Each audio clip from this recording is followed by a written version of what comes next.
Instagram to restrict features for Singapore users suspected to be under 18 years old. Users who are under 16 will need their parents' approval to change their account privacy settings. Yeah, because a lot of people fake their age on social media platforms, right? I mean, please, how many of you guys actually write your correct age on YouTube? If you're below 18, do you actually set your account to less than 18? Instagram accounts belonging to users under 18 years old in Singapore will have more restrictive settings by default as the app faces growing pressure to protect children online. Instagram users suspected to be underage will be prompted to confirm their age by providing photo identification or submitting a video selfie. How many of you guys lie about your age? Be honest, how many of you guys lie about your age on social media? When I was in secondary school, course I said I was above 18. What? Is this too much of a restriction? I'm just thinking from the point of view of a parent, right? Teens, I'm not so sure. I think teens are pretty, like y'all are pretty savvy, right? I'm only worried or afraid of toddlers or like kids under the age of 12. Restricting access to kids under 12, I think that's appropriate. I'm just thinking from the point of view as a parent, right? I would want to monitor or know what my kid is watching under the age of 12. The account will enable parents to monitor their child's time spent on Instagram, set screen time limits and restricting app access during specific periods, and send reminders encouraging breaks from the app. As if Instagram want us to take breaks from their app. They want us to use it as much as possible so they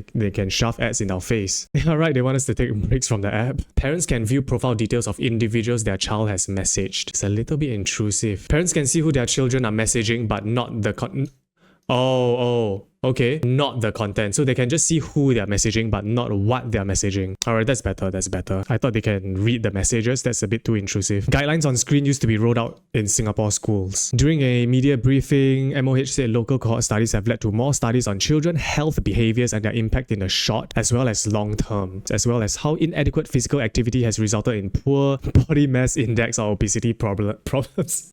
We're getting fat. TikTok and Instagram is creating fat people. The guidelines on screen use is rolled out to children up to 12 years old. I think that's reasonable. Up to 12 years old is when they need the most supervision when it comes to, social media and tech. I don't want my kid to be an iPad kid. Someone who's just facing the iPad 24/7. Yeah, sure, like during break times, definitely I'll give my kid the iPad, but I won't use it to appease him or hers every request, right? Whenever he or she is feeling sad or feeling a bit restless, just throw the iPad to the kid. Okay, so here's the guidelines. Below 18 months, no screen time except for video calls.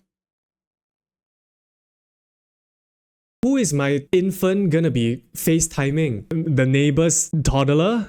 Are they going to be FaceTiming each other talking about the last episode of Coco Melon together? Do not leave screens on in the background. 18 months to 6 years old. Screen time under 1 hour daily. Outside school, under 1 hour daily. Okay, that's reasonable. Do not use screens to occupy or distract children. Yeah, this is a big one. Don't use it to distract children. No screens during meals and before bedtime. It's funny how they are proposing these guidelines, and will we say that no screens during meal times and before bedtime for 18 month to 6 years old is appropriate? It's appropriate, right?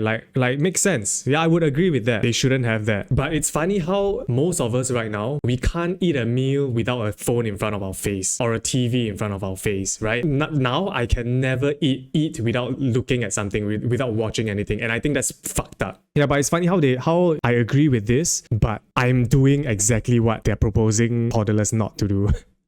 Even in toilet, yeah, exactly. Like if you're taking a big fat shit, what are you gonna do? Just sit and stare at the wall? No, you need to look at your phone.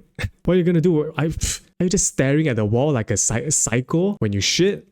No! This follows research indicating a strong association between screen use and cognitive development in infants and toddlers, with inappropriate and excessive use leading to poorer language skills and shorter attention spans. Yeah, our attention spans are definitely fucked, man. But there is a rise in podcast long-form content though. So it's quite a dichotomy. Like on one hand, yes, TikTok is on the rise and our attention spans are fucked, but podcast is also on the rise, which is a super long format content.